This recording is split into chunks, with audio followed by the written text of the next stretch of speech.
اعوذ باللہ من الشیطان الرجیم بسم اللہ الرحمن الرحیم الحمد للہ فاطر السماوات والارض جاعل الملائکۃ رسلا اولی اجنحۃ مثنی وثلاث ورباع یزید فی الخلق ما یشاء ان اللہ علی کل شیء قدیر ما يفتح الله للناس من رحمة فلا ممسك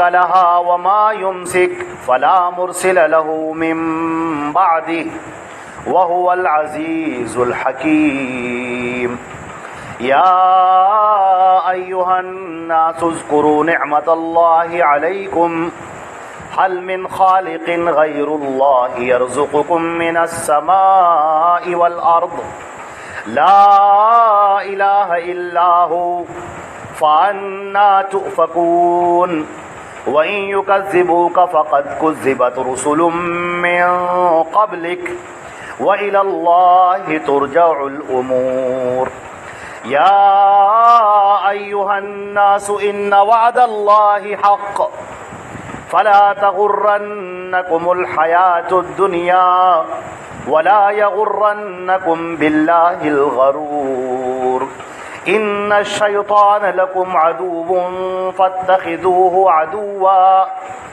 إنما يدعو حزبه ليكونوا من أصحاب السعير الذين كفروا لهم عذاب شديد والذین آمنوا وعملوا الصالحات لهم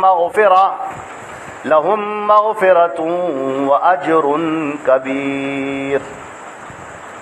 حضرات گرامی، یہ آپ کے سامنے سورہ فاطر کی تلاوت کی گئی ہے۔ سورہ فاطر کا ایک رکوع پڑھا گیا ہے۔ یہ درس ہے، درس قرآن۔ اللہ رب العزت کی آیات ہیں، اللہ کا کلام ہے، اللہ کا پیغام ہے جو اس کے بندوں کے نام ہے۔ ہمارے پیارے نبی حضرت محمد مصطفیٰ صلی اللہ علیہ وسلم کو اللہ نے نبوت کے لیے منتخب فرمایا اور یہ کہا کہ اے نبی، اب ہم تمہارے اوپر اپنا کلام نازل کریں گے، تمہارے اوپر اپنا پیغام اتاریں گے، اور تمہارا کام یہ ہوگا یا ایھا الرسول بلغ ما انزل الیک فإن لم تفعل فما بلغت رسالته واللہ یعصمک من الناس۔ اے رسول، ہم تمہارے اوپر جو اتار رہے ہیں تم اسے لوگوں تک پہنچا دو، جو بھی اتارا گیا ہے وہ سب پہنچا دو۔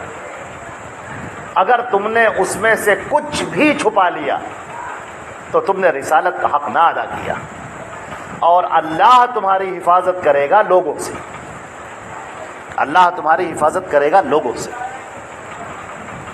یہاں پر ایک بات یاد آ گئی نبی کریم صلی اللہ علیہ وسلم کے معجزے کے لحاظ سے کہ ہمارے پیارے نبی حضرت محمد مصطفیٰ صلی اللہ علیہ وسلم جب آپ نے مکہ مکرمہ میں جو مشرکین کی بستی تھی، مشرکین کے قبیلے آباد تھے، لات، عزا، ہبل، منات اور نہ معلوم کتنے بتوں کی پوجا کرنے والے، ان کے درمیان جب ہمارے رسول حضرت محمد مصطفیٰ صلی اللہ علیہ وسلم ہماری آپ کی جانیں نثار ہوں ان کے اوپر، جب وہ کھڑے ہوئے اور توحید کی دعوت پیش کی کوہ صفا پہ، تنہا اکیلے کھڑے ہوئے اور آپ نے توحید کی دعوت جب پیش کی تو پورا مکہ آپ کا دشمن بن گیا۔ جو دوست تھے وہ دشمن ہو گئے، جو رشتہ دار، جو قبیلے والے آپ پر فخر کرتے تھے اب وہ آپ کے دشمن ہو گئے۔ وہ لوگ جو آپ کو اپنے فیصلوں میں بلایا کرتے تھے اور یوں کہتے تھے ھذا الصادق الامین رضینا رضینا رضینا، یہ سب سے سچے اور امانت دار ہیں، ان کا جو فیصلہ ہوگا ہم راضی ہیں، ہم راضی ہیں، ہم راضی ہیں۔ وہ لوگ دشمن ہو گئے۔ سوچنے والی بات ہے۔ اور یہ قبیلہ کون سا ہے؟ عرب کا وہ قبیلہ جو ذرا ذرا سی باتوں پر دوسروں کی گردنیں اتار لیا کرتا ہے، چھوٹی چھوٹی بات پر، صرف اس بات پر کہ ہمارے اونٹ کو پہلے پانی پینا چاہیے تھا، تمہارے اونٹ نے کیسے پانی پی لیا؟ تالاب ہے، بہت بڑا سا تالاب ہے، تالاب کوئی چھوٹا موٹا سا نہیں ہوتا، اونٹ ایک جگہ اگر منہ مارے گا تو اس کی بہت جگہ خالی ہے، لیکن نہیں، آپ کے اونٹ نے مجھ سے پہلے پانی پیا کیسے؟ صرف اس بات کے اوپر گردنیں اتار لی جاتی تھی، چھوٹی سی بات، ذرا ذرا سی بات کے اوپر کسی بات پر ناراض ہو گئے، فوراً تلوار نکلی اور گردن اڑ گئی۔ ایسے لوگوں کے بیچ میں اللہ تعالیٰ فرما رہا ہے کہ اے رسول تم پیغام کو پہنچاؤ، پیش کرو تم توحید کو، واللہ یعصمک من الناس، اللہ تمہاری حفاظت کرے گا لوگوں سے۔ یہ ایک چیلنج ہے، یہ معجزہ ہے نبی کریم صلی اللہ علیہ وسلم کا، یہ رسالت کا معجزہ ہے کہ ان لوگوں کے بیچ میں اللہ تعالیٰ تمہاری حفاظت کرے گا، کوئی تمہیں کوئی زخم نہ پہنچا پائے گا، کوئی قتل نہ کر پائے گا۔ اور ہوا بھی کچھ ایسا ہی، کفار مکہ سب کے سب آپ کے دشمن ہو گئے، اور صرف آپ ہی کے دشمن نہیں، جو لوگ آپ پر ایمان لائے، جیسے حضرت ابوبکر صدیق رضی اللہ تعالیٰ عنہ، مردوں میں سب سے پہلے ایمان لائے، نوجوانوں میں جو پختہ عمر کے تھے اس میں حضرت زید ابن حارثہ تھے، وہ پہلے ایمان لائے، بچوں میں 10 سال کی عمر تھی حضرت علی ابن ابی طالب رضی اللہ تعالیٰ عنہ کی، وہ ایمان لائے، خواتین میں سیدہ خدیجہ رضی اللہ تعالیٰ عنہا ام المومنین، وہ ایمان لائیں، حضرت ابوبکر صدیق رضی اللہ تعالیٰ عنہ کی دعوت سے حضرت عثمان غنی رضی اللہ تعالیٰ عنہ ایمان لائے۔ اور یہ جو لوگ آپ کے اوپر ایمان لائے، لوگ ان کے بھی دشمن ہو گئے، آپ کے تو دشمن تھے ہی، جو آپ کے اوپر ایمان لائے اس کے بھی دشمن۔ حضرت عثمان غنی رضی اللہ تعالیٰ عنہ مکہ مکرمہ سے ملک شام گئے تھے، کپڑوں کی تجارت کرتے تھے، ملک شام سے وہ کپڑا لاتے تھے اور لا کر مکے کے اندر بیچتے تھے، آپ کی بہت بڑی دکان تھی، اتنی بڑی دکان تھی کہ دوسرے قبیلے کے لوگ آ کر حضرت عثمان غنی رضی اللہ تعالیٰ عنہ کے یہاں سے کپڑے کی لٹ خرید کے لے کر جاتے تھے اور اپنے قبیلوں میں اپنے علاقوں میں بیچتے تھے۔ حضرت عثمان غنی رضی اللہ تعالیٰ عنہ ملک شام سے وہ پورا مال لے کر آئے، اپنے گھر کے اندر رکھا، دکان میں سامان اتارا، اور ان کے بڑے گہرے دوست تھے سید حضرت ابوبکر صدیق رضی اللہ تعالیٰ۔ چنانچہ حضرت ابوبکر صدیق رضی اللہ تعالیٰ عنہ حضرت عثمان سے ملنے کے لیے پہنچے، کیونکہ وہ ملک شام سے آئے تھے، سفر سے ملنے کے لیے پہنچے۔ جیسے ہی دیکھا حضرت عثمان کھڑے ہو گئے، ان کو گلے سے لگایا، اور پہلا جملہ کیا کہا معلوم؟ کہا ہبل کی جے ہو، اوہلو ہبل، ہبل کی جے ہو، ہمیں کاروبار میں بڑا منافع حاصل ہوا۔ حضرت ابوبکر صدیق ان کو گلے سے لگائے تھے، حضرت عثمان نے آگے بڑھ کر گلے سے لگا لیا تھا، انہوں نے گلا چھڑا دیا اور پیچھے ڈھکیل دیا اور کہا یہ کیا کہا، توب اللہ توب اللہ، یہ کیا کہا، یہ کیا کہا، توبہ کرو توبہ کرو۔ حضرت عثمان ہکا بکا رہ گئے، انہوں نے کہا کیا ہوا؟ صدیق محترم، میرے پیارے دوست، ہوا کیا؟ میں نے کون سی ایسی بات غلط کہہ دی؟ جو ہم صدیوں سے کہتے آ رہے وہی تو ہم نے کہا۔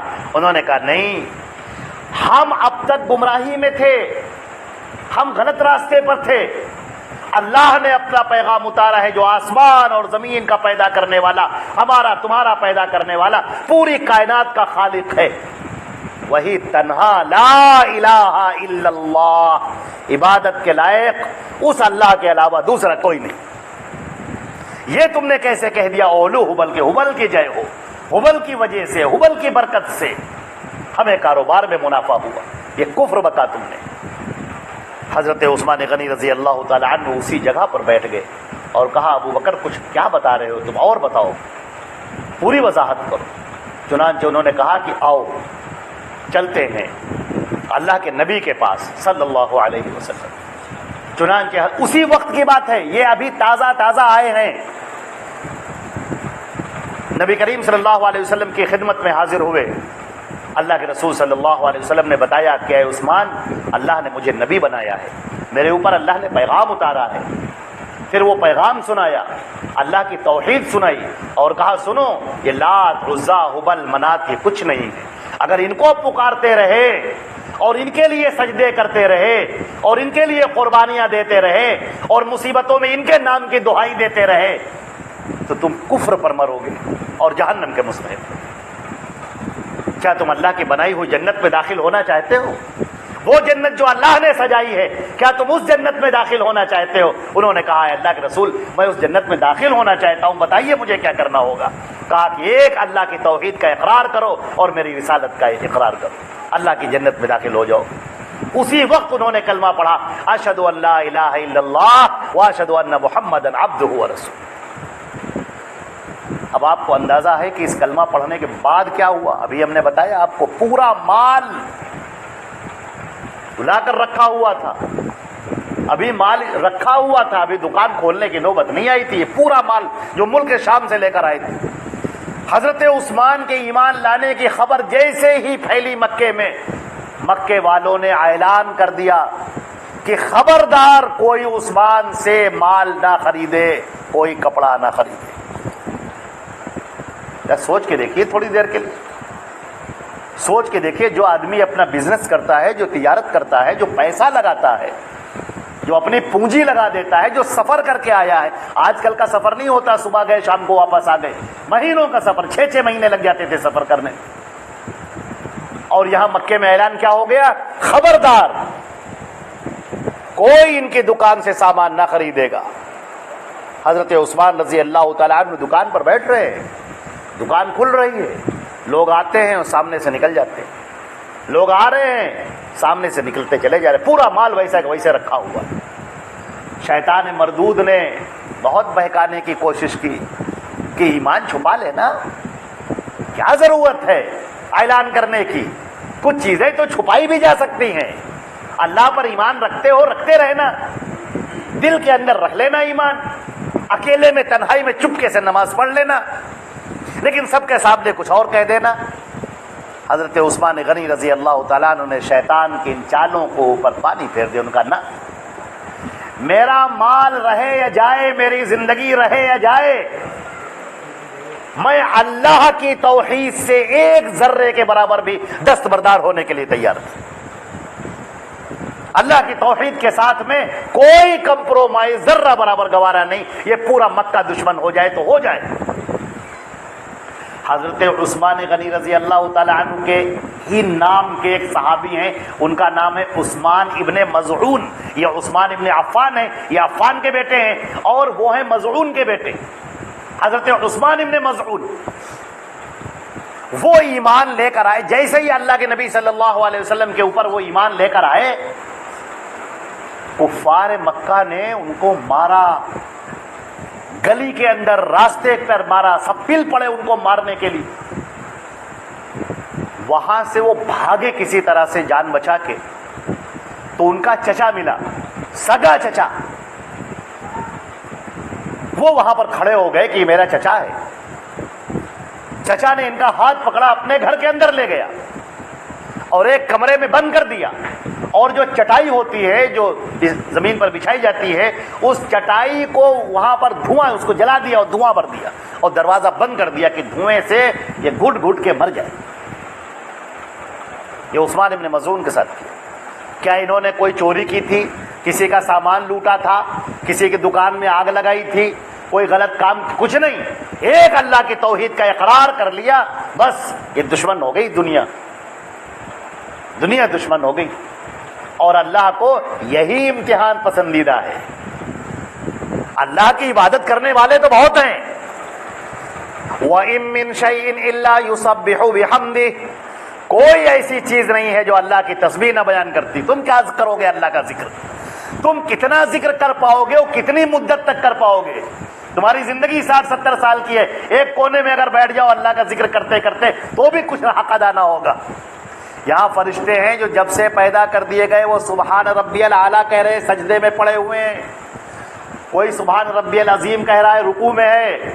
کوئی سبحان اللہ و بحمدہ کہہ رہا ہے، نہ معلوم کتنے فرشتے ہیں جو اللہ کی تسبیح بیان کر رہے ہیں، تحمید بیان کر رہے ہیں، تمجید بیان کر رہے ہیں، تکبیر بیان کر رہے ہیں، اللہ کے حمد و ثنا بیان کر رہے ہیں، نہ معلوم کتنے فرشتے ہیں، اور جب سے ہیں وہ لگ گئے۔ وما یعلم جنود ربک الا ہو، ان فرشتوں کی تعداد کتنی ہے اللہ کے علاوہ کوئی نہیں جانتا۔ ہم کیا تسبیح بیان کریں گے؟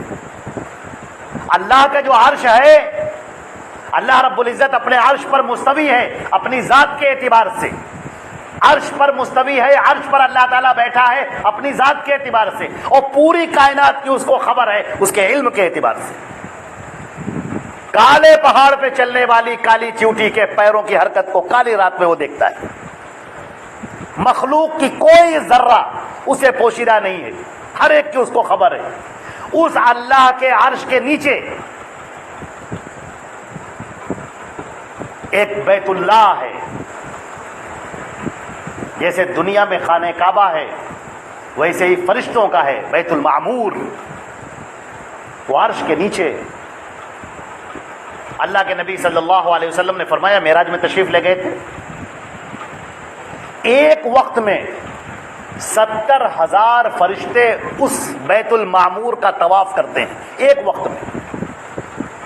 وقت میں ایک ٹائم 70,000 فرشتے بیک وقت طواف کرتے ہیں بیت المعمور کا، اور 7 چکر لگانے کے بعد وہ الگ ہو جاتے ہیں، وہ الگ ہو جائے، اب دوسرے فرشتے 70,000 آتے ہیں طواف کرتے ہیں، اور جو فرشتہ ایک مرتبہ طواف کر لیتا ہے دوبارہ اس کا نمبر نہیں آتا۔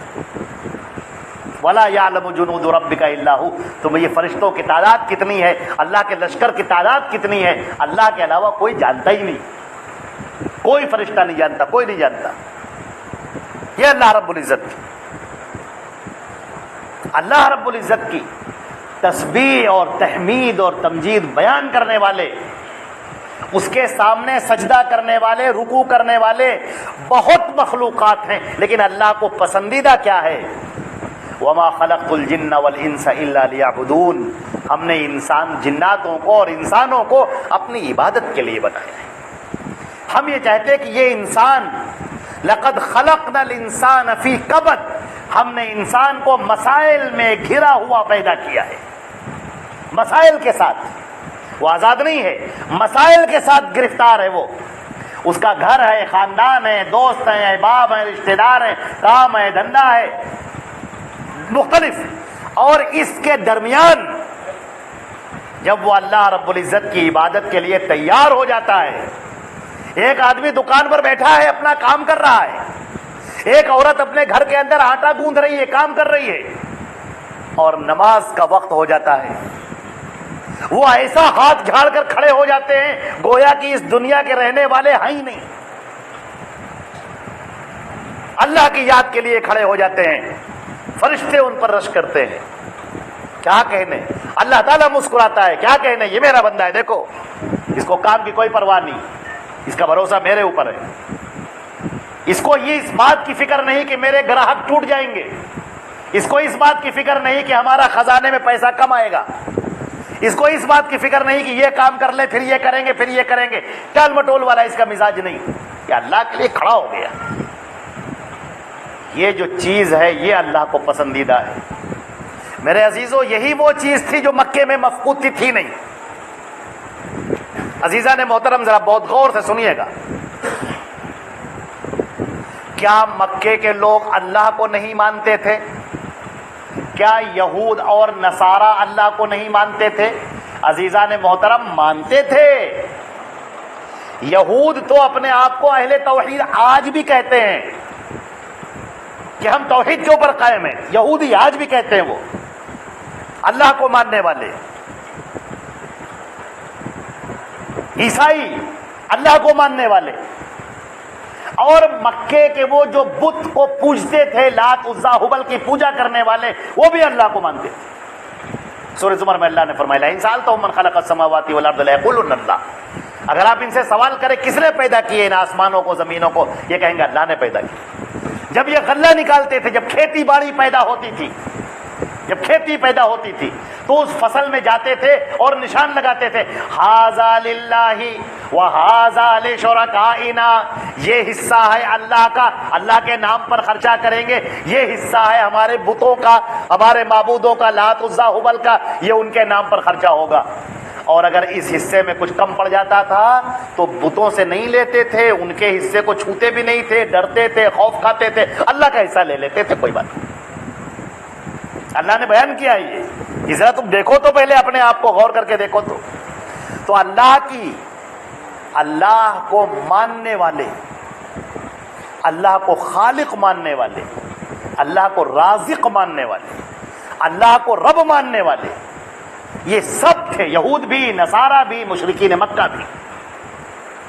پھر اللہ کو کیا ضرورت پڑی تھی کہ ایک نبی کو بھیجا جائے؟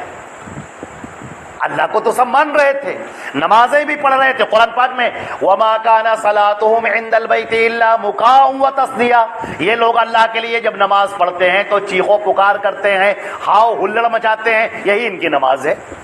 وہ حج بھی کرتے تھے، عمرہ بھی کرتے تھے، لبیک لا شریک لک لبیک الا شریکا تملکہ، لبیک اللہ کے لیے لبیک، میں حاضر ہوں اس اللہ کے لیے جو اکیلا ہے، تنہا ہے، اس کا کوئی شریک نہیں سوائے جس کو اس نے خود شریک بنا لیا ہو، نعوذ باللہ من ذالک۔ اللہ کے نبی صلی اللہ علیہ وسلم نے کہا بس بس بس خط رک جا، بس یہیں تک ٹھیک ہے، لبیک اللہم لبیک لا شریک لک لبیک، بس ٹھہر جا، آگے نہ پڑھ، آگے نہ بول، آگے شرک ہے، شرک کی گہرائی میں گر جائے گا، تم خندق میں گر جائے گا۔ تو مکے کے لوگ اللہ کو ماننے والے، مکے کے لوگ اللہ کی عبادت کرنے والے، مکے کے لوگ خانہ کعبہ کا طواف کرنے والے، حج اور عمرہ کرنے والے، مکے کے لوگ عرفات میں قیام کرنے والے۔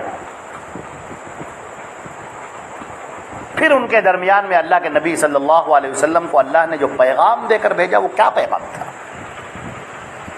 قرآن پاک کے اندر دو طرح کی صورتیں ہیں، ایک مکی سورہ، ایک مدنی سورہ۔ آپ قرآن پاک کی مکی صورتیں جتنی آپ پڑھتے جائیں گے آپ کو توحید بہت کھل کر نظر آئے گی۔ مدنی صورتوں میں تو احکامات زیادہ ہوتے ہیں، توحید بھی ہوتی ہے، احکامات بھی ہوتے ہیں۔ مکی زندگی کے اندر مکی جو صورتیں ہیں جو ہجرت سے پہلے نازل ہوئی، اللہ رب العزت نے کھول کھول کر واضح الفاظ میں اپنی توحید کو بیان کیا۔ یہ جو سورہ فاطر ہم نے آپ کے سامنے تلاوت کی ہے، اس کے اندر بھی اللہ نے توحید کو بیان کیا۔ یہ سارے لوگ سب اللہ کی مخلوق ہیں۔ حدیث شریف کے اندر آتا ہے اللہ رب العزت نے حضرت آدم علیہ السلام کی پشت پر ہاتھ پھیرا اور ان کی پوری نسل زمین پر پھیلا دی۔ وہاں پر حضرت آدم علیہ السلام نے اس ذریت کو دیکھا۔ اللہ نے کہا کہ اے آدم، یہ تمہاری ذریت ہے، یہ تمہاری نسل ہے، قیامت تک کے لیے جتنے بھی لوگ تھے ساری روحوں کو۔ پھر اللہ رب العزت نے ان روحوں سے خطاب کیا اور کہا الست بربکم، یہ بتاؤ کیا میں تمہارا رب نہیں ہوں؟ قالوا بھلا، سب نے کہا اے پروردگار آپ کے علاوہ ہے کون؟ آپ ہی تو ہمارے رب ہیں، آپ ہی ہمارے معبود ہیں، آپ ہی ہمارے پروردگار ہیں۔ اللہ نے کہا اچھا اب ہم تم کو دنیا میں بھیجیں گے، اس عہد کو بھول مت جانا۔ اللہ نے فرمایا فَإِمَّا يَأْتِيَنَّكُم مِّنِّي هُدًى فَمَن تَبِعَ هُدَايَا فَلَا خَوْفٌ عَلَيْهِمْ وَلَا هُمْ يَحْزَنُونَ۔ اب تم لوگ دنیا میں جاؤ، اترو، ایک ایک کر کے دنیا میں ہم تم کو بھیجتے رہیں گے اور اپنی ہدایت بھیجیں گے، رسول کے ذریعے سے، پیغمبر کے ذریعے سے ہم اپنی ہدایت بھیجیں گے۔ جو اس ہدایت کو مضبوطی سے پکڑ لے گا اور اس پر عمل کر لے گا، یہ وہ لوگ ہوں گے جو جنت میں داخل ہونے والے ہوں گے، میرے انعام کے اور اکرام کے مستحق ہوں گے۔ اور جو اس ہدایت کا انکار کر دے گا، جو اس کا کفر کر دے گا، جو اس سے منہ موڑ لے گا، اس کے لیے جہنم کی بھڑکتی ہوئی آگ تیار ہے۔ تمہارے مرنے کی دیری ہے۔ اللہ کے نبی نے فرمایا کہ قیامت تو جب آئے گی تب آئے گی، جس کی موت آ گئی اس کی قیامت کھڑی ہو گئی۔ قیامت تو جب آئے گی، اللہ نے جو اس کا متعین کیا ہے دن وہ تو ہوگا ہی۔ ہم لوگوں کا معاملہ یہ ہے کہ جس کی موت آ گئی اس کی قیامت قائم ہو گئی۔ دیکھ لیا اس نے اپنی آنکھوں سے فرشتوں کو، اور اگر برا ہوا، منافق ہوا، تو اس کے مار شروع ہو گئے۔ فرشتوں کے تماچے یضربون علی وجوہہم وادبارہم، جب فرشتے دنیا سے جب روح کو قبض کر کے لے کر چلتے ہیں تو منہ پر تماچے مارتے ہیں اور پیٹھ پر تماچے مارتے ہیں، مکے مارتے ہیں اور لے کر چلتے ہیں کہ اللہ کے نافرمان، چل اللہ کی جہنم کی طرف چل۔ تو ہی وہ ہے جس نے اللہ کے ساتھ نافرمانی کی۔ میرے عزیزو، پھر وہی سوال آپ کے سامنے کہ جب لوگ اللہ کو مان رہے ہیں، دنیا کا بنانے والا کون؟ اللہ۔ آسمان سے پانی برسانے والا کون؟ ایک اللہ۔ رزق دینے والا کون؟ اللہ۔ ہم کو آپ کو پیدا کرنے والا کون؟ اللہ۔ خالق کون؟ مالک کون؟ رازق کون؟ ایک اللہ۔ تو اب سوال یہ ہے کہ پھر نبی کیوں آئے؟ یہ تو سب مان ہی رہے ہیں، یہ تو ابو جہل بھی مان رہا ہے، عتبہ اور شیبہ بھی مان رہے ہیں، امیہ ابن خلف بھی مان رہا ہے، ربیعہ بھی مان رہا ہے، سب مان رہے ہیں۔ تو اب سوال یہ ہے کہ پھر نبی کیوں آئے؟ میرے عزیزوں، بڑی سننے والی بات، یہاں سے آپ جان جائیں گے کہ یہود اور نصارہ کی جو توحید ہے اور جو اللہ نے اپنی توحید بیان کی، فرق کیا ہے؟ یہ کیا فرق ہے؟ عزیزان محترم، ہوتا یہ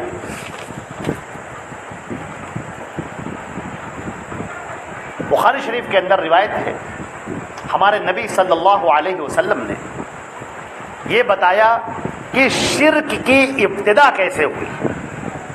ہمارے نبی صلی اللہ علیہ وسلم نے کوئی بات گنجلک نہیں چھوڑی، بالکل واضح، دو ٹوک انداز میں صاف بات۔ آپ نے فرمایا کہ حضرت نوح علیہ السلام کے پہلے شرک نہیں تھا۔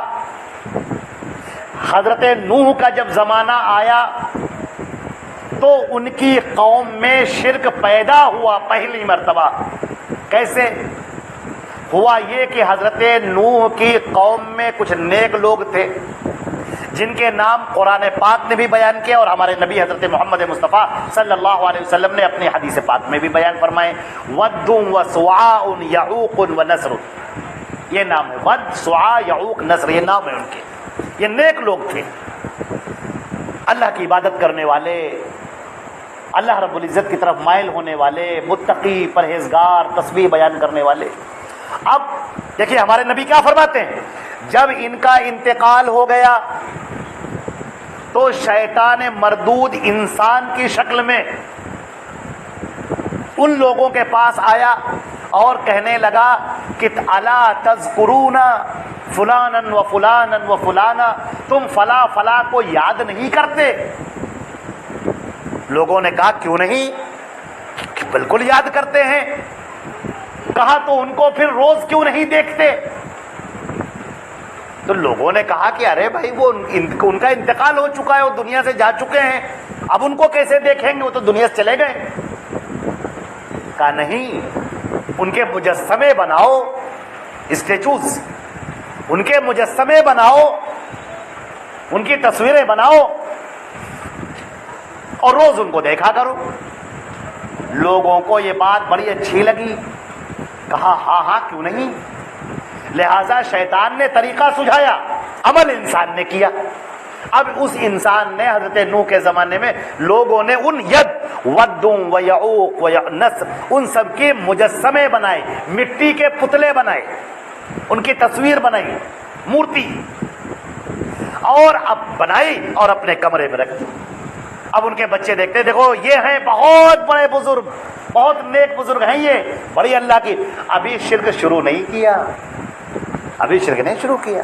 دیکھیے شیطان مردود کیسے انسان کو لے کر جاتے ہیں دھیرے دھیرے، اور ہمارے نبی نے کتنی وضاحت کے ساتھ بیان کر دی۔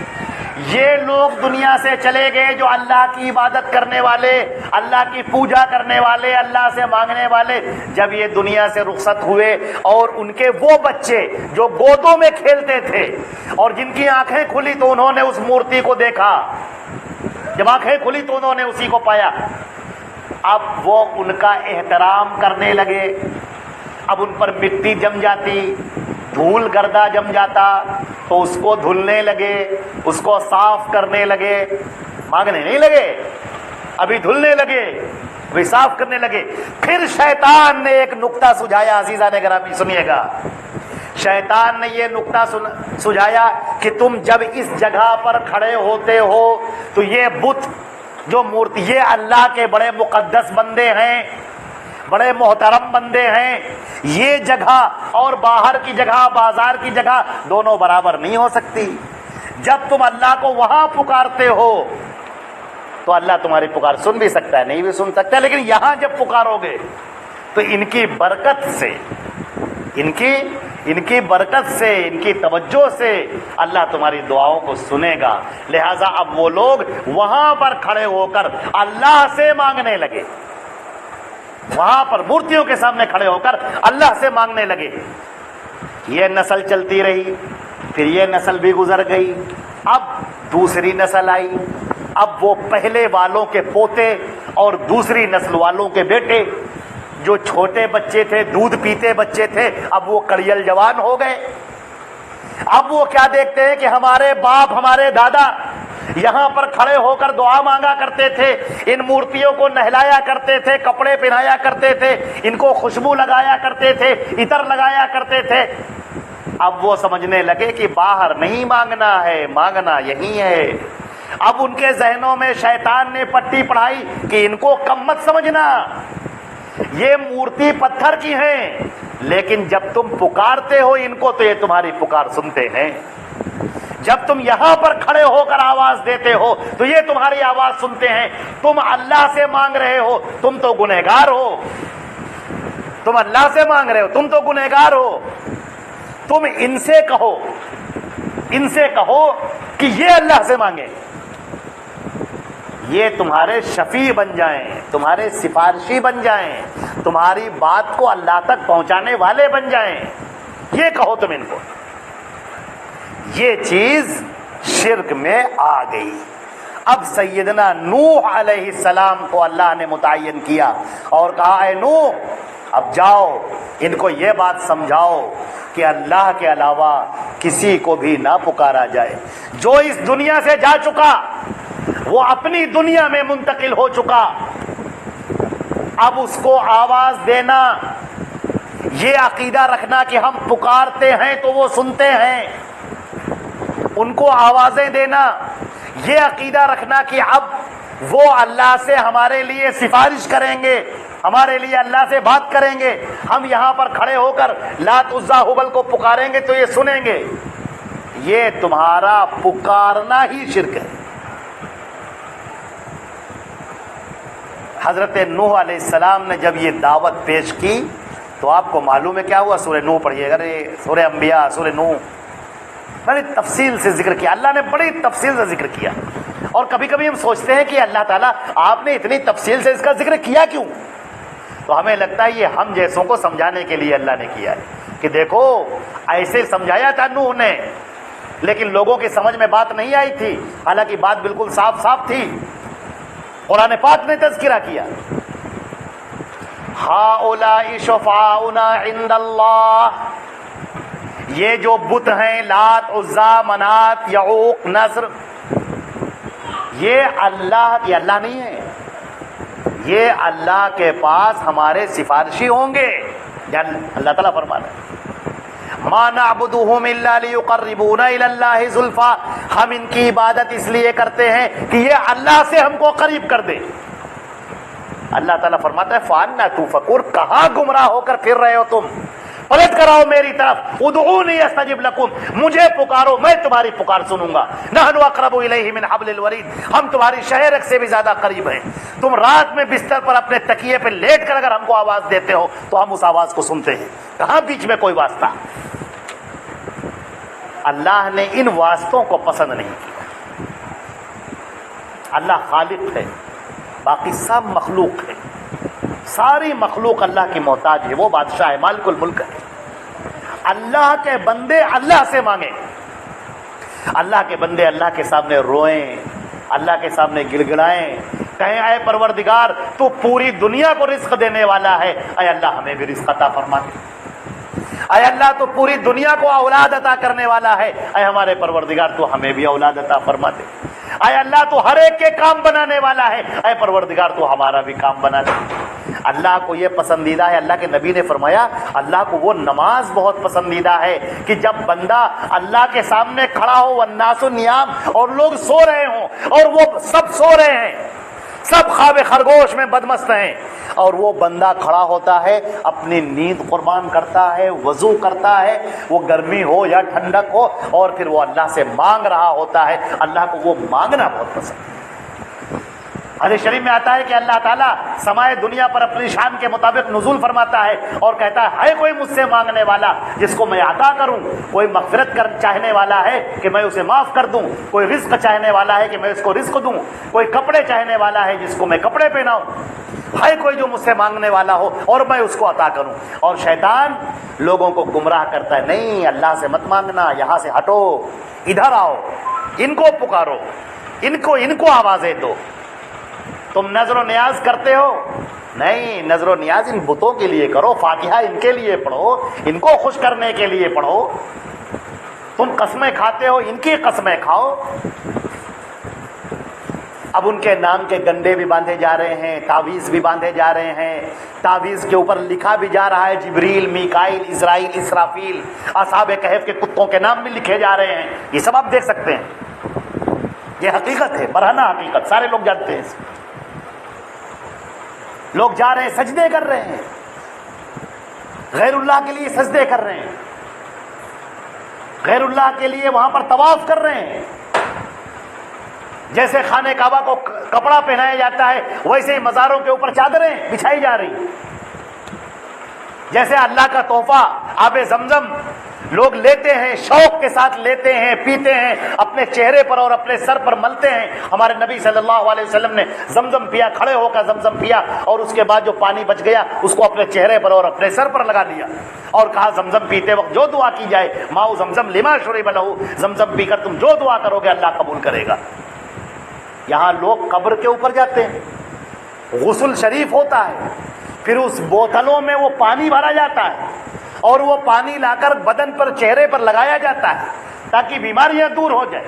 قبروں کے اوپر کپڑا پہنایا جا رہا ہے، ویسے ہی نظر و نیاز پیش کیا جا رہا ہے۔ اللہ اکبر، اس ایک اللہ کی عبادت کو چھوڑ کر غیر اللہ کی عبادت میں مبتلا ہو گئے۔ اور اللہ تعالیٰ کیا فرماتے ہیں قرآن پاک میں اندر، وَإِنَّكَ لَا تُسْمِعُ مَنْ فِي الْقُبُورِ، جو لوگ قبروں میں جا چکے تم انہیں نہیں سنا سکتے، تم جو پکار رہے ہو وہ نہیں سنتے۔ اور ایک جگہ اللہ نے فرمایا وَلَوْ سَمِعُوا مَا اسْتَجَابُوا لَكُمْ، اگر ہم انہیں تمہاری پکار سنوا دیں تو یہ کچھ کر نہیں سکتے، کرتے تو ہمیں۔ اللہ نے فرمایا الا لہ الخلق والامر، سن لو اسی کا کام ہے پیدا کرنا اور اسی کا کام ہے اس پوری دنیا کو چلانا۔ الحی، اللہ زندہ و جاوید ہے، القیوم، اور پوری دنیا کے نظام کو تھامے ہوئے، تنہا، اکیلا، لا شریک لہ، کوئی اس کے ساتھ شریک نہیں ہے۔ بس یہ ہے عبادت کی جڑ، یہ ہے توحید کی جڑ۔ آپ نے اللہ کو پکارا، توحید پر آپ قائم ہیں، اور اللہ کے ساتھ آپ نے کسی غیر کو بھی پکار لیا، کسی کو بھی پکارا آپ نے، حتیٰ کہ حضرت موسیٰ اور عیسیٰ کو آپ نے پکار لیا جو بڑے پیغمبر ہیں، حضرت ابراہیم اور اسماعیل کو پکار لیا، تو بھی شرک کیا، اللہ کو یہ بھی گوارا نہیں۔ پیغمبروں کا سیدنا موسیٰ، حضرت عیسیٰ علیہ السلام، ہمارے نبی نے فرمایا 5 پیغمبر اولو العزم من الرسل میں ہیں، ایک حضرت نوح ہیں، ایک موسیٰ اور عیسیٰ ہیں، ایک حضرت ابراہیم ہے، اور ایک آخری 5واں میں ہوں۔ 5 ان میں سے کسی کو آپ نے پکار لیا اپنی مدد کے لیے، بس شرک۔ یہی وہ چیز تھی جو ہمارے نبی جب کھڑے ہو کر کہتے تھے کہ اے لوگو، عبادت صرف ایک اللہ کی، تو ایسا نہیں تھا آپ ان سے کہتے تھے آؤ اللہ کو مانو، اللہ کو تو مانتے ہی تھے، وہ تو آلریڈی اللہ کو مان رہے ہیں۔ آپ نے یہ نہیں کہا اے لوگو آؤ اللہ رازق ہے اس کو مانو، وہ تو سب مان رہے ہیں، رازق تو ہے ہی ہے وہ۔ نہیں، آپ نے جو دعوت دی وَلَا تَدْعُوا مَعَ اللَّهِ أَحَدًا، اللہ کو پکارنے کے ساتھ ساتھ کسی غیر کو مت پکارو. لا تسجدوا للشمس والقمر، سورج اور چاند کے لیے سجدے مت کرو، اس کو سجدہ کرو جس نے ان سب کو پیدا کیا ہے. یہ اللہ رب العزت نے اپنے نبی کے ذریعے سے یہ توحید ہمیں عطا کی. اب ہمارے ہاں بہت سارے لوگ ایسے بھی ہیں جن کے ذہنوں میں یہ بات بیٹھی ہے کہ ہم اللہ کے نبی حضرت محمد مصطفیٰ صلی اللہ علیہ وسلم سے فریاد کریں گے اور وہ ہماری فریاد سنیں گے، ہماری بگڑی بنا دیں گے، ہماری پریشانی دور کر دیں گے. ایسے ایسے لوگ بھی ہیں جو باقاعدہ پرچیوں کے اوپر لکھتے ہیں اور جب حج کرنے کے لیے جاتے ہیں، مدینہ منورہ میں جاتے ہیں، تو وہاں جا کر اس پرچی کو پھینکتے ہیں. اس میں لکھا ہوتا ہے میرا کاروبار بنا دیجئے، میرا یہ کام کر دیجئے، میرا فنا کر دیجئے، ایسا ایسی یہ پریشانی. دیکھا شیطان نے محبت کے پیرائے میں کیسے انسان کو اللہ سے دور کر کے غیر اللہ کی طرف لگا دیا. چاہے پیغمبر ہی کیوں نہ ہو، سب اللہ کے سامنے محتاج ہے. اللہ نے فرمایا یا ایھا الناس، تمام کے تمام لوگوں، اے کل مخلوقات، انتم الفقراء الی اللہ، تم سب اللہ کے در کے بھکاری ہو. واللہ والغنی الحمید، اور اللہ ہر ایک سے بے نیاز ہے، اسے کسی کی کوئی ضرورت نہیں. آپ دیکھ رہے ہیں ہمارے نبی حضرت محمد مصطفیٰ صلی اللہ علیہ وسلم نے جب یہ توحید پیش فرمائی تو لوگ دشمن ہو گئے، لوگ آپ کے مخالف ہو گئے. حضرت نوح نے جب اپنی دعوت پیش فرمائی تو حضرت نوح علیہ السلام نے، قرآن پاک نے تذکرہ کیا ہے، 950 سال تک وہ یہ توحید کی دعوت دیتے رہے. وما آمن معه الا قلیل، اور حضرت نوح کے ساتھ میں چند لوگ ایمان لائے، زیادہ لوگ ایمان نہیں لائے. ہر دھرم شیطان نے ان کے راستے کو بند کر دیا، ان کے سوچنے اور سمجھنے کی صلاحیتیں چھین لی. ان کو اس قدر ان بزرگوں کی محبت میں اس قدر مبتلا کیا کہ اللہ کی محبت اس کے آگے دھیمی ہو گئی، پھیکی پڑ گئی. سورہ بقرہ میں اللہ نے کہا والذین آمنوا، اور جو لوگ ایمان لے کر آئے ہیں، اشد حبا للہ، وہ اللہ سے سب سے زیادہ محبت کرنے والے، سب سے زیادہ اللہ سے محبت کرنے والے. تو یہ جو توحید کی دعوت تھی کہ لا الہ، عبادت کے لائق، الہ کہتے ہیں ما یو لہو، جس کو تڑپ کر پکارا جائے، تڑپ کر بلک کر جس کو پکارا جائے، اپنی مشکل کشائی کے لیے جس کو آواز دی جائے، اپنے کام کو بنانے کے لیے جس کو آواز دی جائے، جو اس دنیا سے جا چکا ہو اس کو اگر پکارا جائے، بس یہی شرک ہے، یہی شرک. دنیا دار الاسباب ہے، ہم اور آپ ایک دوسرے کی مدد کریں گے. اللہ نے کہا تعاونوا علی البر والتقوی، نیکی کے کاموں میں ایک دوسرے کی مدد کیا کرو. ولا تعاونوا علی الاثم والعدوان، گناہوں کے کام میں اور غلط کاموں میں، جرم کے کاموں میں ایک دوسرے کی مدد بالکل نہ کیا کرو. تو یہ دنیا دار الاسباب ہے یہاں پر. لیکن جب کوئی مر گیا، جب کوئی اس دنیا سے چلا گیا، اب اگر اس کو آوازیں دی جا رہی ہیں، اب اس کو پکارا جا رہا ہے، اب اگر اس سے کہا جا رہا ہے کہ آپ میری یہ بات اللہ تک پہنچا دیجئے، بس یہ شرک ہے. اس میں دو حصے، ایک بات جو یہ دنیا سے جا چکے اب یہ تمہاری پکار سنتے نہیں ہیں، اور دوسری بات تمہارا یہ کہنا کہ اللہ کے پاس ہماری سفارش کر دو، یہ کسی کے مجال نہیں ہے. من ذا الذی یشفع عندہ الا باذنہ، کون ہے جو اللہ کے سامنے اپنی زبان کھول سکے سوائے یہ کہ اللہ جس کو اجازت دے دے. تم کیا سمجھتے ہو؟ تم نے کہا کہ ہماری بات کہہ دی ہے، وہ پہنچ گئے وہاں پر بات کرنے کے لیے، تھر تھر کانپتے ہیں اس کے سامنے.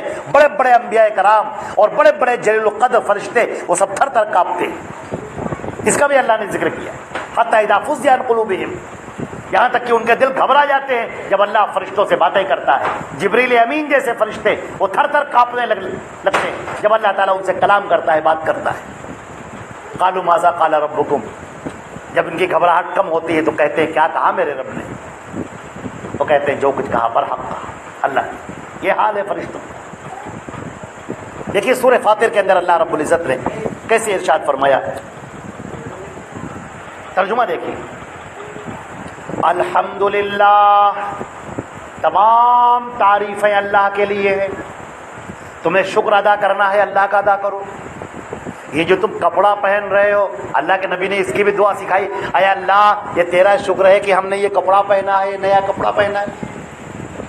تم جو کھانا کھا رہے ہو، جو لقمہ اپنے منہ کے اندر رکھ رہے ہو، اس بات پر شکر ادا کرو کہ تمہارے ہاتھ سلامت ہے، تمہارا منہ سلامت ہے، تمہاری زبان سلامت ہے، تمہارا معدہ سلامت ہے، تمہاری یہ نلی سانس کی اور معدے کی سلامت ہے کہ یہ لقمہ تم کھا رہے ہو، یہ کھانا تمہارے سامنے رکھا ہوا ہے، اللہ کا شکر ادا کرو، اللہ کا شکر۔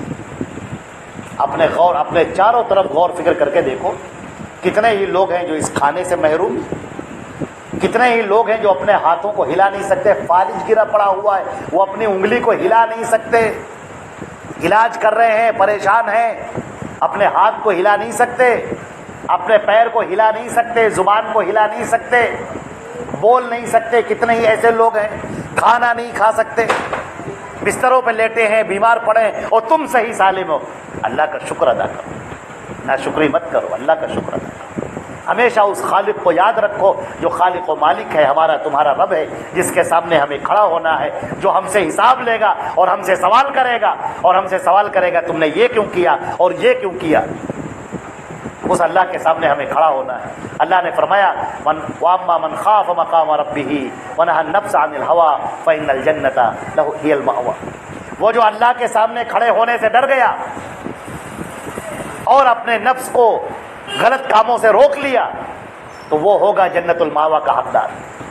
اللہ نے فرمایا تمام تعریفیں اللہ کے لیے ہیں جو آسمانوں کو زمین کو پیدا کرنے والا ہے، فرشتوں کو پیغمبر بنانے والا ہے، رسول جو پیغام لے کر آنے والے ہیں۔ فرشتے اللہ کا پیغام لے کر رسولوں کے پاس آتے ہیں، نبی اور رسول کے پاس، اور نبی اور رسول انسان اور جناتوں تک وہ پیغام پہنچاتے ہیں۔ اور یہ فرشتے بڑے پر والے ہیں، کسی کے 2 پر ہیں، کسی کے 3 پر ہیں، کسی کے 4 ہیں، اور اللہ اپنی مخلوق میں جو چاہتا ہے اضافہ کرتا ہے، وہ ہر دم اضافہ کر رہا ہے۔ کتنی مخلوقات ہیں جو پیدا ہو گئی اور مٹ گئی، کتنی مخلوقات ہیں جو پیدا ہو رہی ہیں، کتنی مخلوقات ہیں جو ابھی پیدا ہوں گی۔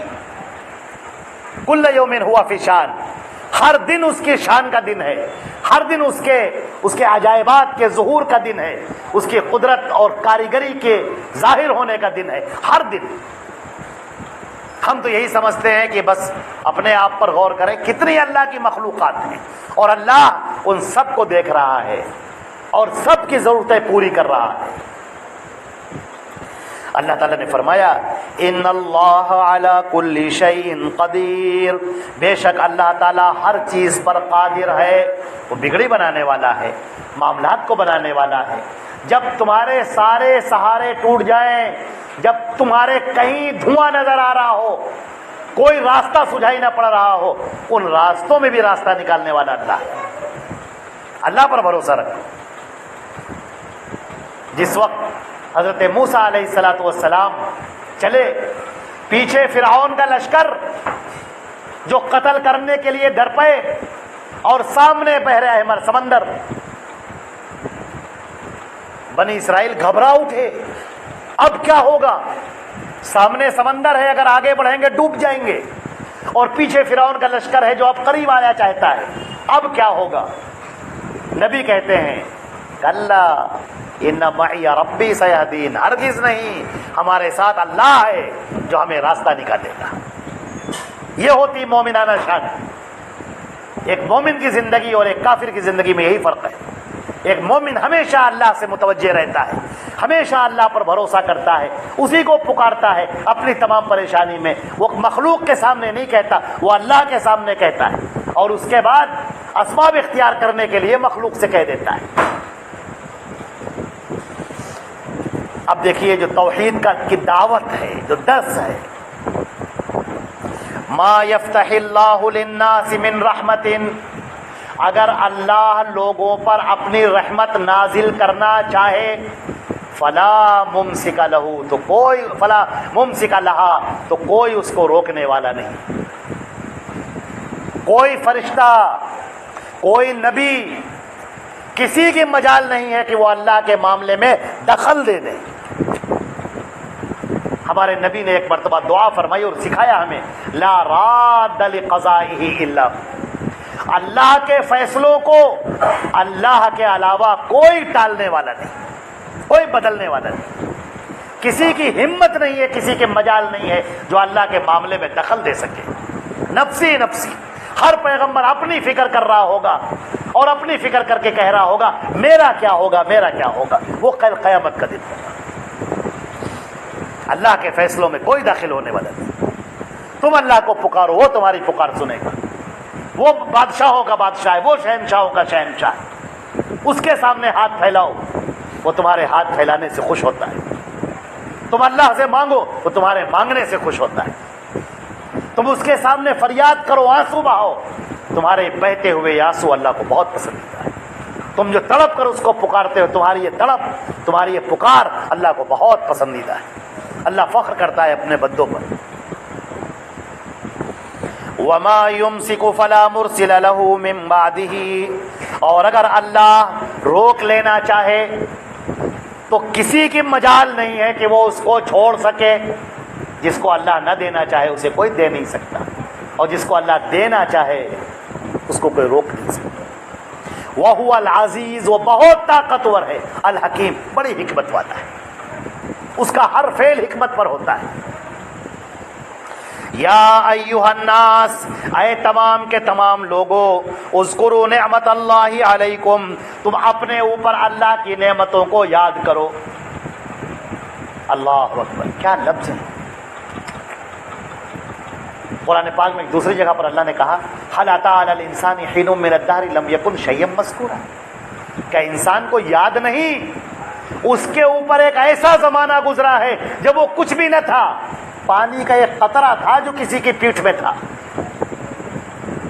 وہ پانی کا قطرہ رحم کے اندر منتقل ہوا، پھر اس کو بڑھانے والا، اس کو پھیلانے والا، اس کے اندر خون جاری کرنے والا، قلب و جگر بنانے والا، ہاتھ اور پیر بنانے والا، دماغ کی نسیں بنانے والا، سماعت اور بصارت بنانے والا، اور خون کی گردش دینے والا، وہ ذات ایک اللہ کی ہے جس نے تمہارے لیے کھانے کا وہاں انتظام کیا جہاں کوئی غذا کا سامان نہ تھا، اس کولڈ کے ذریعے سے، ایک آول کے ذریعے سے اللہ نے تمہاری غذا کا اہتمام کیا۔ اس وقت تو نہ کوئی پیر تھا، نہ کوئی فقیر تھا، نہ کوئی نبی تھا، نہ کوئی فرشتہ تھا، نہ کوئی ولی تھا، کچھ نہیں تھا۔ اس وقت تو ایک اللہ تمہاری پرورش کر رہا تھا۔ اب جب تم وہ دنیا کے اندر آ گئے اور تھوڑے توانا ہو گئے، طاقتور ہو گئے، اب اس ایک اللہ کو بھول کر کسی اور کو آوازیں دیتے، کتنے افسوس کی بات ہے۔ اللہ کے بارے میں جھگڑا کرتے، اس اللہ کی عبادت کرنے کے بارے میں تم کو شک ہے، اس اللہ کے بارے میں شک ہے تم کو جس نے تم کو وجود بخشا ہے، جس نے ساری طاقت اور قوت تم کو دی ہے، جو ہر لمحہ تم کو جاری رکھے ہوئے ہے، وہ جب چاہے تمہارے ان تاروں کو کھینچ لے اور تم دھڑام سے زمین پر کٹے ہوئے درخت کی طرح گر جاؤ اور اپنے ہاتھ پیر کو بھی نہ ہلا سکو۔ اس ایک اللہ کی نعمت کو یاد نہیں کیا تم نے؟ یاد کرو اس نعمت کو۔ یا ایھا الناس، اے تمام لوگوں، اذکروا نعمت اللہ علیکم، تمہارے اوپر جو اللہ کے انعامات ہیں، جو نعمتیں ہیں، ان نعمتوں کو یاد کرو۔ هل من خالق غیر اللہ، کیا اللہ کے علاوہ بھی کوئی خالق ہے؟ کیا بات ہے! اے یہودیوں، تم بتاؤ یہ آسمان و زمین کو پیدا کرنے والا کون ہے؟ کیا موسیٰ نے پیدا کیا ہے آسمان و زمین کو؟ کسی بھی یہودی کو پکڑ کر پوچھ لیے، وہ کہے گا نہیں، اللہ نے پیدا کیا۔ عیسائیوں سے پوچھو کہ ٹھہرو، یہ بتاؤ کہ تم کو کس نے پیدا کیا؟ آسمان کو، زمین کو کس نے پیدا کیا؟ آسمان سے بارش کون برساتا ہے؟ کون ہے جس نے تم کو وجود بخشا ہے؟ کیا حضرت عیسیٰ نے پیدا کیا؟ وہ فوراً کہے گا نہیں، گاڈ نے پیدا کیا، ایک اللہ نے پیدا کیا۔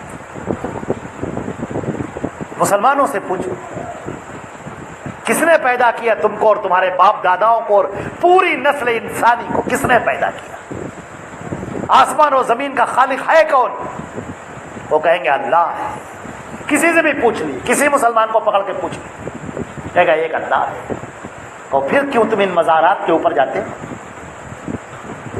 پھر تو کیوں اپنے گلے کے اندر تعویذیں پہنتے ہو، دھاگے باندھتے ہو، اپنی موٹر سائیکل کے اوپر، کار کے اوپر لیمو مرچی ٹانگتے ہو، اپنی دکان کے اوپر پھر کیوں کسی اور کی درگاہوں کی فوٹو لگاتے ہو، ولیوں اور پیروں کی فوٹو لگاتے ہو؟ کیوں ان کے نام کی دعائیاں دیتے ہو اور انہی کو پکارتے ہو، جبکہ ان کو بھی پیدا کرنے والا ایک اللہ کی ذات ہے، وہ ایک اللہ ہے جس نے ان کو پیدا کیا۔ جب وہ کچھ نہ تھے اللہ نے ان کو وجود بخشا، وہ اپنی سانس بھی نہیں لے سکتے تھے، اللہ نے انہیں سانسیں عطا کی، وہ کھا نہیں سکتے تھے، اللہ نے کھانے کی طاقت دی، وہ بول نہیں سکتے تھے، اللہ نے بولنے کی طاقت دی۔ اب تم ان کو پکارتے ہو، تم موسیٰ اور عیسیٰ کو پکارتے ہو، تم عزیر کو پکارتے ہو، اور تم ان مخلوقات کو پکارتے ہو، ان انسانوں کو یا غیر انسان کو پکارتے ہو، فرشتوں کو پکارتے ہو، جنوں کو پکارتے ہو، جناتوں کو آواز دیتے ہو، بھوت پریت اور چڑیلوں کو پکارتے ہو، ان کو خوش کرنے کے لیے کالے کالے مرغے اور کالے کالے بکرے ذبح کرتے ہو۔ کہاں ہے تمہارا دماغ؟ کہاں ہے تمہاری عقل؟ جب تم کچھ نہ تھے تو کس نے پیدا کیا تم؟ هل من خالق غیر اللہ، کیا اللہ کے علاوہ بھی کوئی ہے جو خالق ہے؟ یرزقکم من السماء والارض، وہ تمہیں رزق دیتا ہے، وہ آسمانوں سے رزق اتارتا ہے اور زمین سے غلے نکالتا ہے۔ لا الہ الا ہو، اس کے علاوہ کوئی سچا معبود نہیں، اس کے علاوہ کوئی حقیقی عبادت کے لائق نہیں۔ سارے سجدے جو غیر اللہ کے لیے ہو رہے ہیں یہ سب باطل ہیں، جو غیر اللہ کو آوازیں دے رہے ہیں یہ سب باطل ہیں، جو غیر اللہ کو پکار رہے ہیں یہ سب کفار اور مشرکین ہیں۔ یہ اللہ ان سے ناراض ہوتا ہے، اللہ ان کے اوپر لعنت کرتا ہے، وہ اللہ کے غضب کا مستحق بنتے ہیں۔ فَأَنَّا تُؤْفَكُونَ، کہاں بہکے پھر رہے ہو؟ اپنے آپ پر غور کرو اور اپنے خالق اور اپنے مالک، اپنے آقا اور اپنے رب کو پہچانو، اور ایک حقیقی اور سچے معبود کو پہچانو جو تمہاری عبادتوں کے لائق ہے اور پکارے جانے کے لائق ہے، اور وہی سب کچھ کرتا ہے۔ اسی کو پکارو، اسی کو آواز دو، اسی پر بھروسہ رکھو۔ الیس اللہ بکاف عبدہ، کیا اللہ اپنے بندے کے لیے کافی نہیں؟ وَإِن يُكَذِّبُوكَ، اے نبی، اے محمد مصطفیٰ صلی اللہ علیہ وسلم، اگر یہ لوگ تم کو جھٹلا رہے ہیں۔ اب دیکھیں کیا ہوا، اللہ کے نبی نے توحید کی دعوت پیش کی، ایک اللہ کی طرف بلایا، ساری دعوت پیش کی، لوگوں نے پتھر مارے، لوگوں نے راستے میں بڑے بڑے ببول کے کانٹے بچھا دیے کہ جب آپ چلیں تو آپ کے پیروں میں وہ کانٹے چبھ جائیں اور پیروں سے خون جاری ہو جائے۔ آپ کے اوپر تلواریں لے کر حملہ کیا، لوگوں نے جب آپ بات کہنے کے لیے کھڑے ہوئے لوگوں نے اوباشوں کو لگا دیا کہ آپ کے پیچھے تالیاں بجائیں، اور آپ کو دھکے دے کر اپنی دکانوں سے مکانوں سے الگ کر دیا۔ یہ سلوک ہو رہا ہے اس پیغمبر کے ساتھ میں جو تمام نبیوں کا سردار ہے۔ طائف کے موقع پر بخاری شریف کی روایت ہے، اللہ کے نبی صلی اللہ علیہ وسلم فرماتے ہیں جب طائف کے اوپر میرے اوپر وہاں کے لوگوں نے پتھر برسائے اور میرے دونوں جوتے خون سے بھر گئے، اور میں آگے آیا اور ایک درخت تھا، ایک باغ تھا، میں اس میں ٹیک لگا کر بیٹھ گیا، اچانک میں نے اپنی نگاہ آسمان کی طرف اٹھائی تو حضرت جبریل مجھے نظر آئے، اور انہوں نے کہا اے اللہ کے رسول آپ رنجیدہ مت ہو، یہ پہاڑوں کا فرشتہ حاضر ہے، یہ آپ سے بات کرے گا۔ پہاڑوں کے فرشتے نے کہا اے اللہ کے نبی آپ پر سلامتی ہو اللہ کی، آپ اگر مجھے اجازت دیجئے میں طائف کے دونوں پہاڑوں کو آپس میں ملا دوں اور طائف کا کوئی ایک شخص بھی زندہ نہ بچے، سب مر جائے۔ اللہ کے نبی نے فرمایا کہ نہیں، مجھے تو رحمت للعالمین بنا کر بھیجا گیا ہے، یہ لوگ ایمان نہیں لا رہے ہیں، ہو سکتا ہے ان کی نسلوں میں کوئی ایمان لانے والا ہو۔ کیا بات ہے میرے عزیزو، آج ہم لوگ دعوت دیتے ہیں کسی کو اور بڑی جلدی اکتا جاتے ہیں، ہم گھبرا جاتے ہیں، ارے صاحب ہم نے اس سے بات کی سن نہیں رہا ہے، ہم نے اس سے بات کی بات ہی نہیں مان رہا ہے۔ میرے عزیزو تم کو کب معلوم کہ اس کا دل کب پلٹ جائے؟ میرے بھائیوں تم دعوت دیتے رہو، ہو سکتا ہے کہ مرتے وقت جب موت کی شدت ہو اس وقت اس کو اللہ یاد آ جائے اور وہ شرک سے کفر سے توبہ کر لے اور تمہاری یہ دعوت کامیاب ہو جائے اور تمہارے کھاتے میں اس کا ثواب لکھ دیا جائے۔ تمہیں کیا پتا، ہمارے نبی پتھر بھی کھا رہے ہیں، ببول کے کانٹے بھی پیروں میں کوڑا پھینکا گیا آپ کے اوپر۔ حضرت فاطمہ رضی اللہ تعالیٰ عنہ فرماتی ہیں اللہ کے نبی صلی اللہ علیہ وسلم گھر میں تشریف لائے تو آپ کے سر کے اوپر کسی نے کوڑا پھینکا تھا۔ حضرت فاطمہ رضی اللہ تعالیٰ عنہ سر کو دھلاتی جا رہی تھی اور روتی جا رہی تھی اور کہہ رہی تھی ہائے میرے ابا کے ساتھ یہ کیا ظلم ہو رہا ہے۔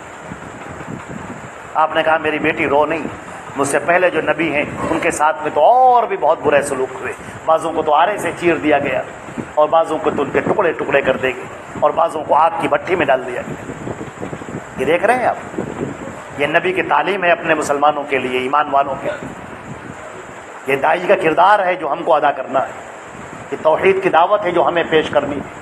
نہ اکتانا ہے، نہ گھبرانا ہے، نہ صلہ مانگنا ہے، نہ بدلہ چاہنا ہے، نہ اپنی بات کا اثر دیکھنا ہے کہ یہ میری بات مان رہا ہے، یہ میری بات نہیں مان رہا ہے، اس نے سنا، اس نے نہیں سنا، اس نے بھگایا، اس نے بٹھایا، اس نے اچھی بات کی، اس نے ہم کو اپنے ہاتھ سے دھکا دیا، اس کی کوئی پرواہ نہیں۔ مجھے امام بخاری کا واقعہ یاد آیا میرے عزیزوں، چلتے چلتے سن لیجئے۔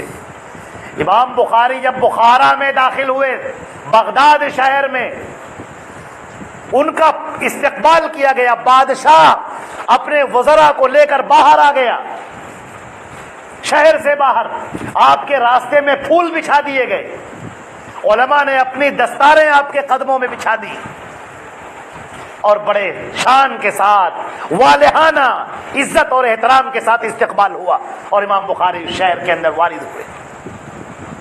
آپ کے شاگرد آپ کے ساتھ، تھوڑے ہی دن گزرے تھے کہ بادشاہ نے غلط کام کیا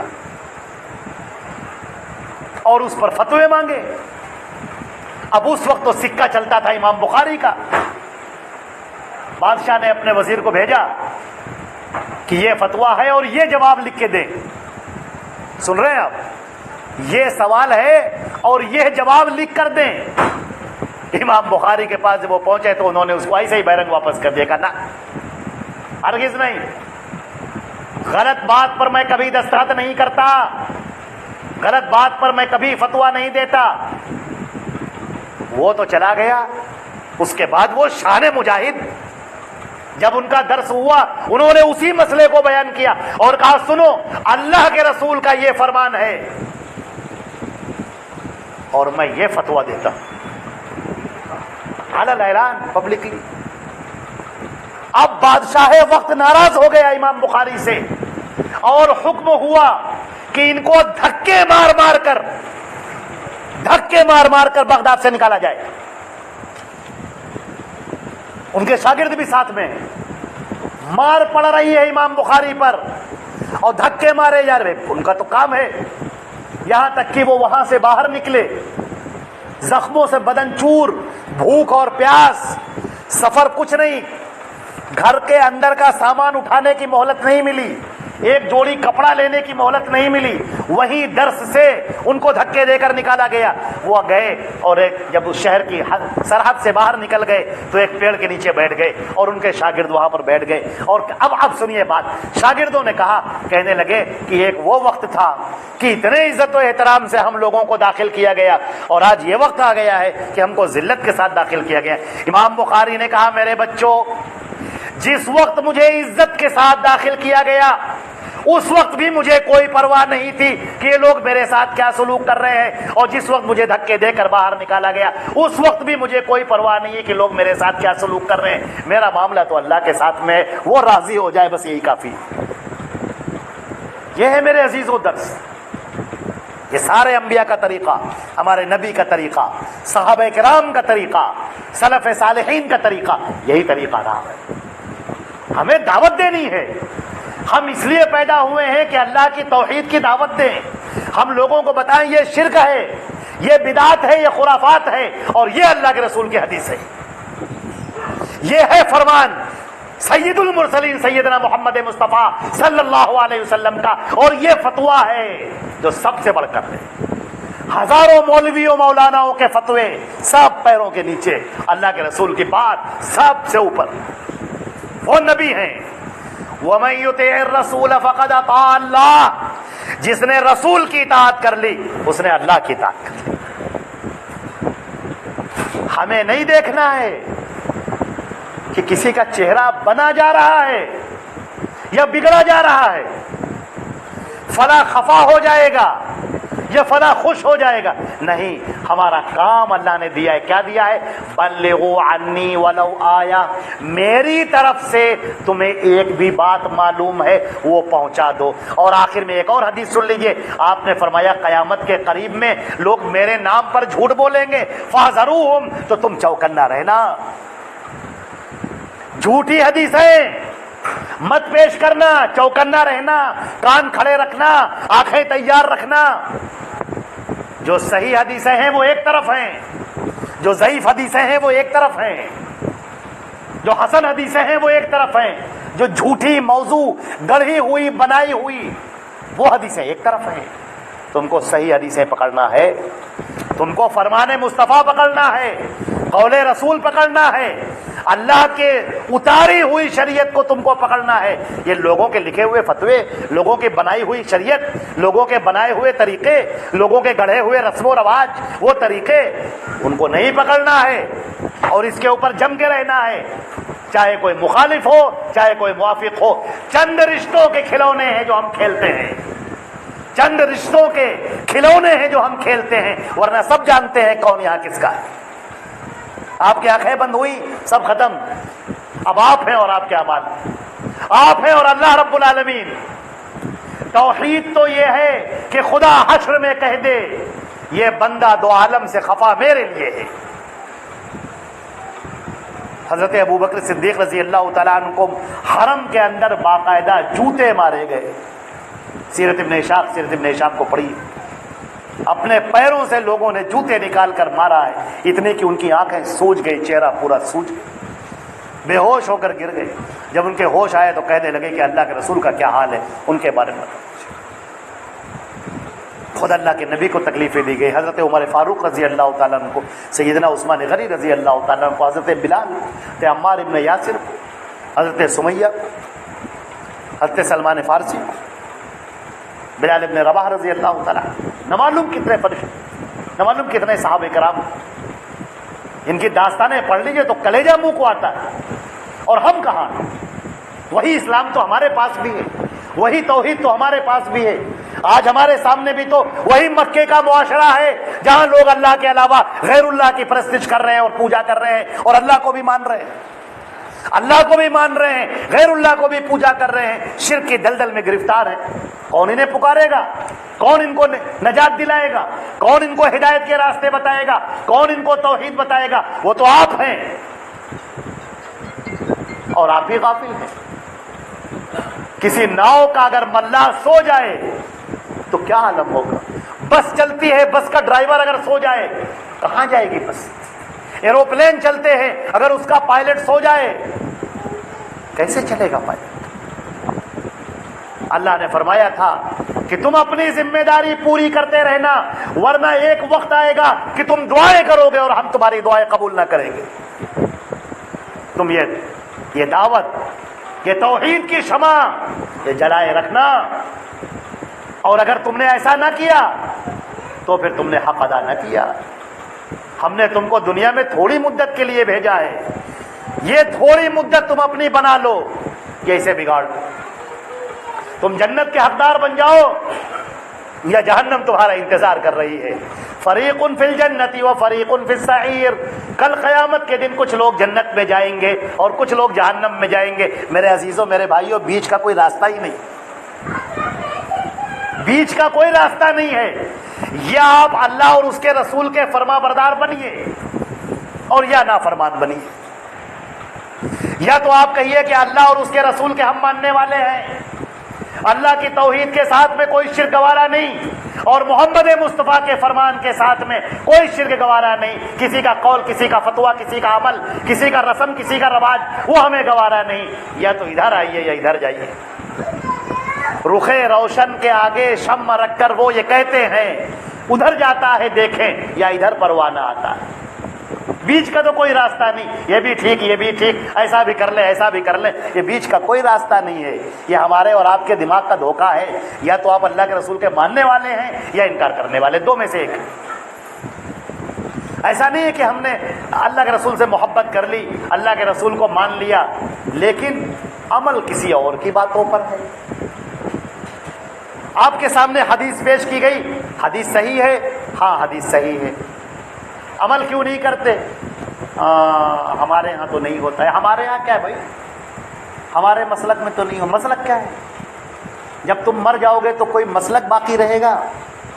جب تم قبر کے اندر رکھے جاؤ گے، فرشتے تم سے سوال کر رہے ہوں گے، تو کیا تمہارا قبیلہ باقی رہے گا؟ تمہارا مسلک باقی رہے گا؟ تمہارے لوگ باقی رہیں گے؟ تمہاری جماعت باقی رہے گی؟ اللہ کی قسم، رب اللہ کی قسم، اس اللہ کی قسم جس کے علاوہ کوئی معبود نہیں، کچھ بھی باقی نہ رہے، سب ختم۔ اس وقت ہم ہوں گے اور اللہ رب العزت کے وہ سوالات ہوں گے۔ یا تو جنت کا راستہ کھلا ہوگا یا جہنم کا راستہ ہوگا، یا تو فرشتے ہمیں عزت کے ساتھ اللہ کی بلندیوں میں ہمیں داخل کریں گے، اللہ کے دیے ہوئے ان گھروں میں داخل کریں گے جو سونے اور چاندی کے بنے ہوئے ہیں، جو موتیوں کے بنے ہوئے محلات ہیں، جس کے زمین مشک کی خوشبو سے بھی زیادہ خوشبودار ہے، یا تو ان محلات میں، اور یا تو بھڑکتی ہوئی آگ۔ خذوہ فغلوا، پکڑو اس کو، زنجیریں پہناؤ، ثم الجحیم صلوا، اور کھینچ کر منہ کے بلی سے جہنم میں پھینک۔ ہمیں نہیں معلوم، یہ دنیا میں بہت بولنے والے، بڑی باتیں کرنے والے، بڑا فخر کرنے والے، غرور کرنے والے، ہمیں نہیں معلوم ہمارا انجام کیا ہوگا۔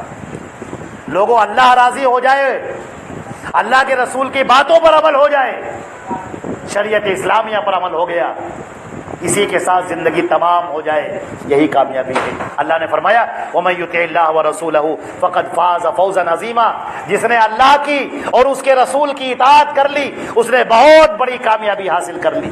میں ایک ترجمہ اور پیش کر دیتا ہوں، تھوڑا سا ترجمہ۔ یا ایھا الناس، اے تمام لوگوں، ان وعد اللہ حق، اللہ کا کیا ہوا وعدہ بالکل سچا ہے، برحق ہے۔ فلا تغرنکم الحیات الدنیا، یہ دنیا کی زندگی تم کو دھوکے میں نہ ڈالے، اس دنیا کی زندگی کی چمک سے، اس کی چمک سے دھوکہ نہ کھاؤ۔ یہ دنیا تم کو اپنی طرف کھینچ کر آخرت سے غافل کرنے والی ہے، اس دنیا کے چکر میں مت پھنسو، دنیا کے چکر میں پھنس کر آخرت کو مت بھولو، اپنی آخرت کو تباہ نہ کرو اس دنیا کی تھوڑی نعمتوں کے چکر میں۔ وَلَا يَغُرَّنَّكُمْ بِاللَّهِ الْغَرُورُ، اور وہ بڑا دھوکے باز، وہ دجال شیطان مردود تمہیں اللہ کے بارے میں دھوکے میں نہ ڈالے۔ ہمارے مفسرین نے اس آیت کے اوپر لکھا ہے، میں ایک آیت تشریح پیش کر دیتا ہوں۔ انہوں نے کہا ہے اللہ کے بارے میں دھوکے میں نہ ڈالے، کیا مطلب؟ دو طرح سے، ایک طرح سے تو دھوکہ یہ ہے کہ اللہ کو چھوڑ کر شیطان غیر اللہ کی طرف تم کو لگا دے، اور دوسرا کیا ہے، تمہیں اللہ سے بڑی امیدیں دلائے، کہنے لگے عمل کی کوئی ضرورت نہیں ہے، اللہ معاف کر دے گا۔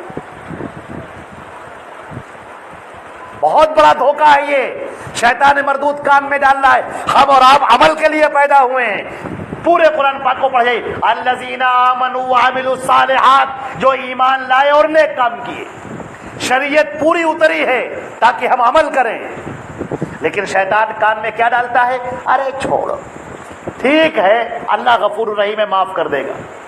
گناہ پر گناہ کرتے رہو، کرتے جاؤ کرتے جاؤ، اور کہتے رہو اللہ معاف کر دے گا، اللہ سب ٹھیک ہے، اللہ تعالیٰ معاف کرنے والا نہیں۔ تمہارا امتحان ہے، تم اس دنیا میں اللہ کی باتوں پر کتنا عمل کرتے ہو، یہ تمہارا امتحان ہے۔ اللہ غفور الرحیم ہے، وہ شان تو ہم دیکھیں گے میدان محشر میں اللہ کی غفور الرحیمی کی، لیکن اللہ نے ہم سے چاہا کیا ہے؟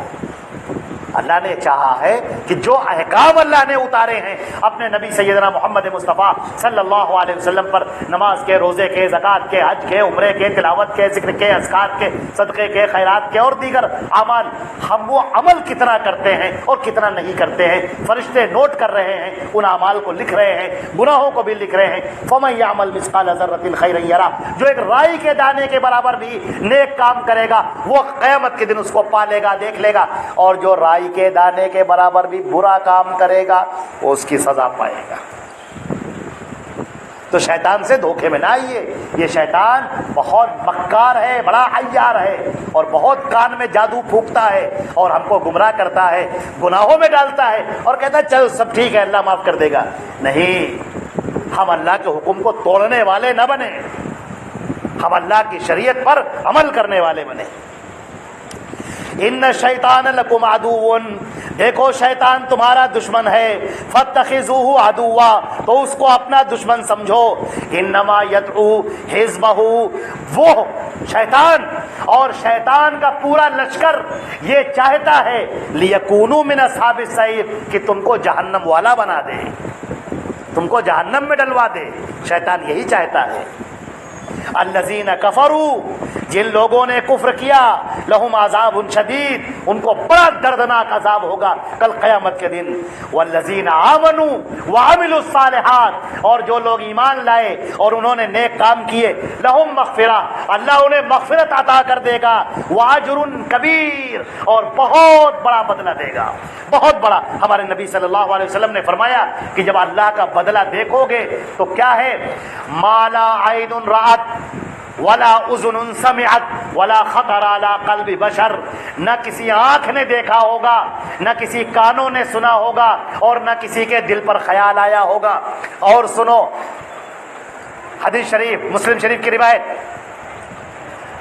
جب سارے جنتی جنت میں چلے جائیں گے تو اللہ تعالیٰ سوال کرے گا جنتیوں سے، کیا اے جنتیوں یہ بتاؤ کوئی کمی تو باقی نہیں رہ گئی؟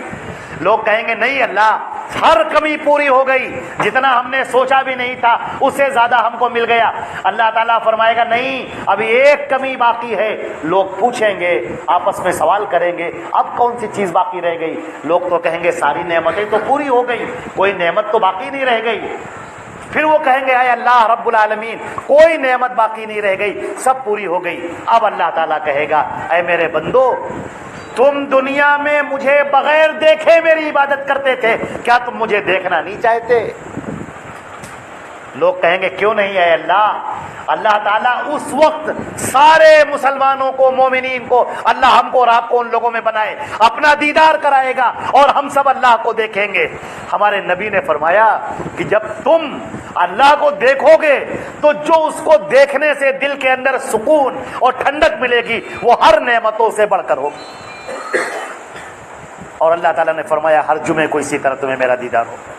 اللہ تعالیٰ ہم کو اور آپ کو ان خوش نصیب لوگوں میں بنائے، ان مومنین صادقین میں سے بنائے، موحدین میں سے بنائے، جو اللہ کا دیدار کرنے والے ہوں، اللہ کی جنت میں جانے والے۔ کفر سے، شرک سے، بدعات سے، خرافات سے، سنت کے طریقے کے علاوہ طریقے کے چلنے سے، اسلام کے دین کے طریقے کے علاوہ کسی اور طریقے پر چلنے سے اللہ ہم کو محفوظ رکھے اور شیطان کی چالوں سے ہم کو دور رکھے۔ اے اللہ تو اپنے فضل و کرم سے ان دعاؤں کو قبول فرما۔ والسلام علیکم ورحمۃ اللہ وبرکاتہ۔